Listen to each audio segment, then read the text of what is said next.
take it off after the stream and publish it during Halloween or something. Who knows? We'll see how it goes. Yeah, that's okay. Okay.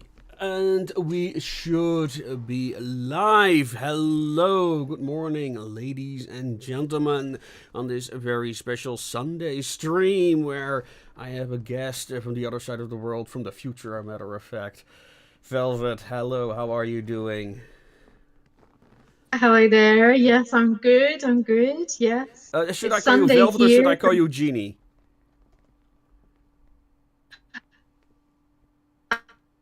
Uh, you can call me Velvet Jeanie, or my real name is Yolandi. You can call me Yolandi. That's fine too. Okay, Yolandi I'll then. leave it up to you. All right, all right. That's fine. All right. So yeah, you contacted me like quite a while back ago, and then stuff happened in between. So we were trying to organize this for quite a while, and yeah, it was about you are a musician. Well, let's start with telling a little bit about who you are, what you do, and then we'll get to that. How's that? Yeah, that's fine. Yeah. So a little bit about me. So I'm an Australian musician. So I'm from the northeast coast of Australia originally, from a quiet little country town where we pretty much it's a quiet little coastal town where we pretty much just sat inside quite a lot and doing lots of artsy and crafty creative things, sort of going into our minds. Um, so, yeah, creating our own little universes because outside was quite a little bit isolated and very quiet. Then me and my family, we moved to to South Australia. So that's where I currently live. And we lived in the what are called the Adelaide Hills. So that's another very quiet, hilly area, lots of rolling hills and farmland and country land. So again, yeah, I found myself retreating into my head quite a lot and building and creating lots of things at home. There was always a lot of lots of sewing. We had a piano that was always in our lounge room, a big open piano. Always the lid was up, and yeah, I used to sing, tinker on there and like sort of sing songs and rhymes and little folk tales that my parents had told me and things like that. And so about what I do, so I'm what I call so I'm a musician, I'm a producer, a songwriter. So I write a lot of my material under the name Velvet Jeanie. So that's a lot of my theatrical rock and punk fusion kind of stuff. There's quite a lot of folk influences in my music as well. So yeah, I mainly play keys, piano, and accordion. And yeah, there's a lot of story. There's like a deep storytelling in a lot of my work. Um, and a lot of mucking around and playing with different characters and stories and songs. Yeah. So, uh, yeah, I hope that gives you a good overview Yeah, of what I yeah, yeah. do. Yeah, and Um, on YouTube and Spotify, I mostly found your covers with piano and accordion. yeah, yeah. And there is the Castaway song, no, the Causeway song, and the latest one, the Mad Painter. Do you have more original songs elsewhere? Uh, so I work, so me as a person, Yolandi, so I work under a few different titles. Velvet Genie is the main one that I work under. So the Causeway song, I released that quite a few years ago now. That song, Causeway Song by the Beach, so that was shot in a World Heritage area with a lot of very interesting stories and history. So where we actually filmed that was on an old glacier ice shelf. And the story again, that's a sorry, gonna turn down my volume on my pop-up things. Um, so yeah, so I do have sort of songs around the internet. I think the only Velvet Genie ones I've got, yeah. So as far as covers, um, yeah. So I've got Eleanor Rigby, Beatles, The Game of Mind Blank. Thrones theme song you did, I think. Yeah, yeah, yeah. Game of Thrones theme song and the other one, Arabian Nights as Mm. well, and I think that's all. Having a bit of blank. Yeah. But yeah, so there's a few covers that I've done, and I guess yeah, I've chosen those particular songs, and I think I was originally talking about the Causeway song. So Yeah. so that what I was going to quickly say about Causeway song was that yeah, there was a lot of folklore that inspired that song, and I was traveling around Ireland at the time, and I spent a lot of time up in the north coast, and the whole story of Finn McCool and the Giants, and I kind of applied that Hmm. folklore to my own life at the time, and sort of created this story in my head of going and traveling to this land where all the giants live. Hmm. Yeah. Yeah, it was funny when I heard that lyric, like I want to see the giants, because at that time, when I was listening to it, I was just writing a short story where a character encounters a giant. So it's like, oh, that's Okay. that's funny. So Okay. Yeah, yeah.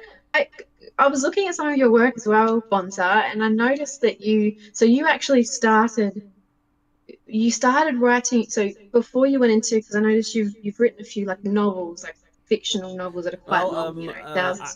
I'm just afraid.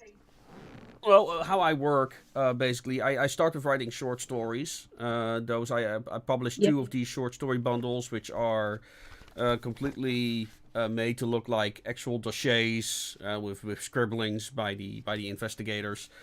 So that's how I started, and then I wrote my first novel, The Wrench in the Machine, because I approached a publisher about the short stories. Would you be interested? And he said, "Well, we love the short stories, but we think because they are high concept, they're written as files. We think that it will alienate readers." So they asked me to write it in a novelized form that became basically The Wrench in the Machine. But I kept doing the short stories. I still try to write the short stories because that's how I do the world building, basically. Instead of, writing like whole files with, facts, I actually write the stories and see like what do I really need for my stories to work and that type of stuff. And that's kind of how I work, and that's also how like the White Airship existed, and the White Airship then inspired the Bound for the Sticks novel. Okay. So so you actually started by writing short stories and then you started to go into the large so they kind of build your universe and your characters first. Is that what you're Yeah, saying? Like yeah, that yeah, hooks yeah. you and then you go into the larger novels. Is Yes, that right? yeah, pretty much. Okay. Okay. And the first novel that you wrote, The Wrench in the Machine, that's a collection of short stories. Yeah. So how the wrench in the machine is made is that with a wonderful cover by Starringer. I still love this cover. Is that it is about an investigator. He does not know anything about the concept of the world. Like he's heard stories about it, but it's kind of like there is a Vesuvius. The Vesuvius is danger, but you're like of course people live next to it. That kind of mentality, and that's but he discovers the files during his adventure. So the files the short stories are actual objects in the world itself. So these are things that characters can actually find and read. And the novel itself kind of like expands upon it. Like the short stories kind of like brings up questions, and then in the novel, I kind of like expand, like, oh, that is what this affair looks like if a character would actually encounter it in real life. So that's kind of what I did with The Wrench in the Machine. The Wrench in the Machine. And yeah, with that title, what is the wrench in the machine? And what do you refer to as the machine? What's the machine? Yeah. So okay. That's a little bit of a complicated theme. Essentially, it is the propensity of humans and governments to um, leave problems be. And good morning, Kashuma Shin. Bonjour. So this idea of well, particularly in a democracy, we're just gonna kick this can down the road, and it's the next premier's problem. stuff like that. So what happened in particular in the Yeah. Wrench in the Machine is that instead of taking responsibility for the things that happened, people pretend that either it didn't exist or it isn't as bad as things may look like. So again, the kicking the can down the road problem. And of course, eventually in this particular story, the chickens come home to roost. And now it's everyone's problem. It cannot be ignored anymore. So it's also about individual responsibility, but also the responsibility of institutions. So it's a very complicated question. What it addresses, and the wrench in the machine is that there is this person who's done something terrible, and everyone knows he's done it. However, they need that person's help at this moment, otherwise everything goes to hell.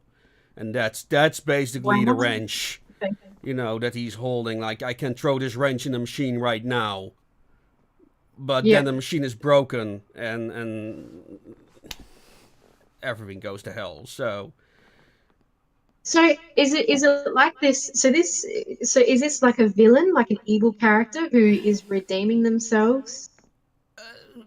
kinda, it's one of those But they very stay long evil. arcs, and I'm not sure if I'm ever going to explore it, because the concept is far more important than the actual thing, and then you're just, kind of like retreading old ground. Yes, we know the person has done this, and yeah, maybe there are some interesting facts that can be brought up there, but I don't know them yet.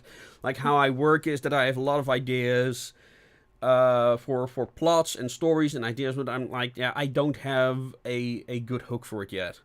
Like, it's a fun idea, but it doesn't really have a spot in a greater whole. And what often happens with me is then I make something and I'm like, oh, that would be great if that character or this concept encounters that thing.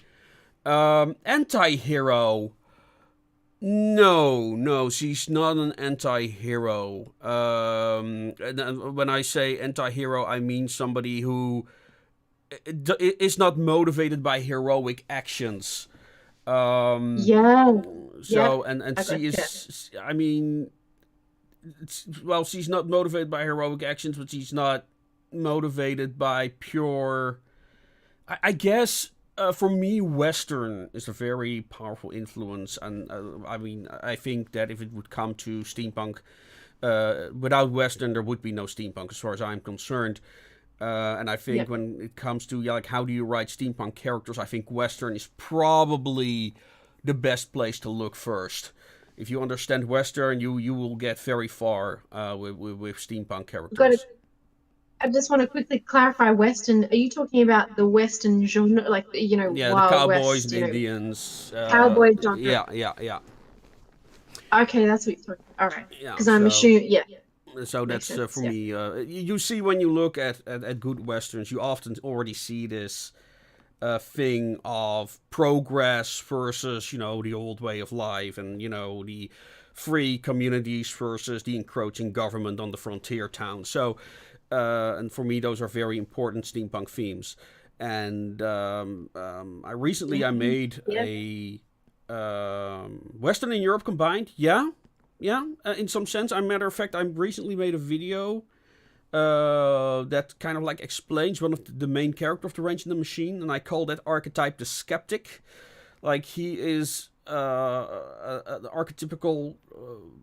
I think it's a very contemporary. I'm kind of like shocked when I actually wrote the video. Like, this is a very contemporary issue. But really, this idea of a person who lives in Western society, won't leave Western society, but it has this kind of like aversion for progress. Like, not an outright hatred, but very skeptical about um, you know the state control, technological advancement, Yeah. and how it affects the human psyche. And this is when you read science fiction of the late 19th century. I mean, it's Yeah. first of all, it's very scary what they Yep. all predicted. They predicted social media.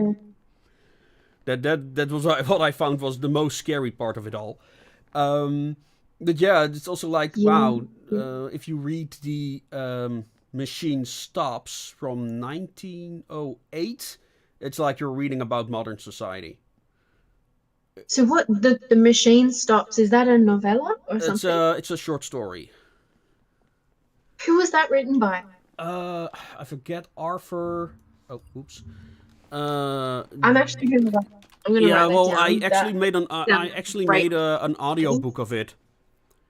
On my Mm. other, I may have to post it on this channel because I keep Okay. bringing it up. E.M. Are we Forster. okay? That sounds like a really decent book. It's funny, there's so many of these stories and books and authors that are coming back into society now. Like, I haven't read it yet, but I think I've read just reviews and stuff like that. But George Orwell's 1984. Yeah, there's a lot of literature coming from the past that's warning us about the future. And it's really interesting because we've even got modern movie making storytellers who, like, for me personally, I'm not a massive fan of, like, of like, what would you call it? Like processed storytelling, like Hollywood and Mm-hmm. cookie cutter stuff. Or just Right. like, I like directors and writers, of film that can sort of, that almost, I don't mind if they get funding from Hollywood, but it's like if they're, because I know they've got to tick a few boxes with the American Film Board, I forget the Film Guild and all that kind of stuff. Mm-hmm. But the Coen brothers, the Matrix. Recently I've actually been following their body of work. I've seen the Matrix trilogy. I'm a Mm-hmm. massive fan of the Matrix, and just that whole futuristic warning from